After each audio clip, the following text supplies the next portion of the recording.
Bonsoir, ce soir petite analyse juste du Bitcoin parce qu'effectivement on a eu à faire là ces derniers jours un beau retournement.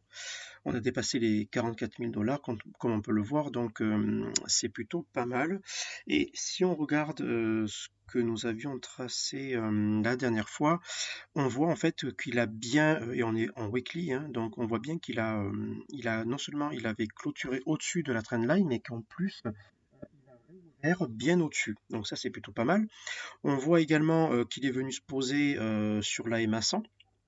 Donc ça pourrait être un retour aussi, enfin une information d'une reprise à la hausse en fait, puisqu'il aurait rebondi sur cette EMA, donc la EMA 100 elle n'est pas anodine, comme la 200 d'ailleurs hein, non plus. Et on voit également que la dernière fois nous avions tracé des lignes correspondant à certains contrats des options. Donc on voit que par exemple celui à 35 600, vous voyez, il a été atteint, et celui à 41 451 a été atteint aussi. Donc ça voudrait dire qu'ils ont pu visiblement tirer les prix vers le bas pour atteindre leurs objectifs. Seuls ceux, pour le moment, à 31 000, là, sont laissés un peu à l'abandon. Ils doivent peut-être pleurer, mais c'est pas sûr. C'est pas sûr parce que on reste pour le moment toujours dans une tendance baissière ici.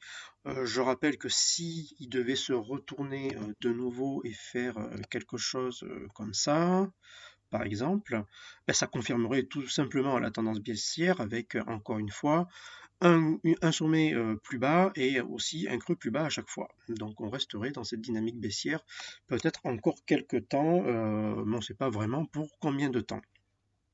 Par contre, si on part du principe que il a bien tapé, le cours a bien tapé sur la EMA 100, qu'il repart en fait à la hausse et qu'il reprend en fait sa position dans ce range ascendant, qui est celui visiblement du Bitcoin hein, depuis le début, ben, ça pourrait peut-être présager d'un retour à une jolie hausse et peut-être pourquoi pas poursuivre encore pendant quelques temps. Alors encore une fois, on ne sait pas vraiment jusqu'à où, hein, enfin on pourra essayer de le déterminer, ça on le fera dans une prochaine vidéo avec les zones de rachat et les zones de vente. Mais là pour le moment voilà, on n'en sait pas plus, mais on sait quand même que ça a bien repris depuis la zone là, du 24 janvier, donc c'est plutôt pas mal. Juste si on enlève les EMA pour le moment, donc on voit bien ici la trendline que j'avais tracée. À chaque fois je me fais avoir avec ce truc. Donc je reprends ici, voilà, on met trendline, voilà, et on voit bien que donc il est bien passé au-dessus, donc ça c'est plutôt pas mal. C'est plutôt pas mal du tout. C'est peut-être même encourageant. Mais enfin bon, ne crions pas victoire tout de suite. Voilà. Donc, je disais que effectivement, il a repris place là au-dessus de ce range-là. On va essayer de voir par rapport au support et résistance que j'avais tracé ici et ici. Vous voyez, aux alentours là des 49 000 et celle du bas ici dans les 41 450.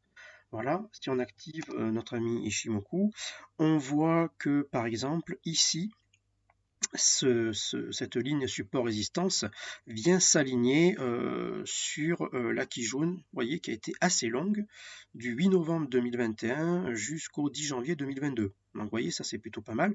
Et on voit bien que les prix voilà, sont venus titiller cette ligne et déjà ouais, même ici. Déjà le 15 février, en fait, les prix ont flirté avec cette ligne de support de résistance selon le côté laquelle on le prend, hein, tout simplement. Mais voilà, donc celle du bas, pour le moment, rien à dire parce qu'on ne l'a pas atteinte de nouveau. Par contre, si le cours devait se retourner, il pourrait bien venir chercher le bas de ces mèches ici, là, et venir attaquer les stops et les mettre voilà, dans des situations super périlleuses où ils pourraient se mettre à pleurer eux aussi. Voilà. On va enlever le canal là pour le moment. On va enlever la trendline aussi, on n'en a plus besoin pour le moment, on va laisser les creux au cas où ça pourrait nous servir. J'avais expliqué dans une précédente vidéo, en fait j'avais expliqué avec l'indicateur en fait du volume profile qu'il y avait des creux ici qui demandaient qu'à être comblés. Bon, pour le moment, on n'est pas trop sûr que ça va y aller, mais enfin bon, on le laisse pour le moment. On va laisser nos contrats. Par contre, on voit ici que, vous voyez, le cours commence à vouloir aller au-dessus de notre nuage. Donc ça, c'est plutôt pas mal aussi. Bon, on est encore une fois, on est loin du compte, hein, parce qu'il faudrait que la Tenkan repasse au-dessus de la Kijun ici. ce qui ne se fera pas de suite, en sachant qu'encore une fois, nous sommes en weekly, en semaine, donc il y a il y a encore du taf. Voilà. Mais on voit quand même que le nuage commence à remonter un petit peu et bon, c'est plutôt encourageant. Donc s'il y a des petites sommes à investir, ça peut se faire aussi dans cette région-là en prenant soin, encore une fois, de bien traiter son stop loss, notamment en repassant en journalier cette fois-ci pour essayer de trouver, vous voyez, par exemple, de mettre des stops peut-être ici, encore que ce ne serait pas forcément recommandé. Ce serait pas forcément recommandé parce que pas très sécurisé. Voilà, on mettrait plutôt un stop en dessous ici, mais ça fait quand même loin. Ça veut dire qu'il faudra aller chercher des objectifs beaucoup plus hauts. Voilà, donc ça c'est à vous de voir. On verra aussi dans une prochaine vidéo quand j'aurai le temps, parce que ce moment avec le taf c'est un peu compliqué, mais de voir essayer de voir comment on peut tracer des objectifs ici avec des stops, un prix d'entrée et des objectifs à 2 pour 1. Voilà, tout simplement. Donc je disais, avec Ishimoku, c'est plutôt encourageant, mais enfin c'est pas encore ça, puisque les prix sont encore embourbés, notamment on voit la Chikou ici qui est embourbée dans les prix, et pour bien faire, il faudrait vraiment qu'elle soit dégagée et qu'elle passe au-dessus en fait des prix, pour qu'elle puisse voir un petit peu à long terme et y voir un peu plus clair et un peu plus loin aussi. Ben, voilà. Donc pour le moment, niveau Ishimoku, c'est pas mal, mais enfin c'est pas franchement ça. On pourrait, si on se fiait qu'à ça, ne pas entrer en position. Voilà, j'enlève notre ami Ishimoku pour ce coup-là.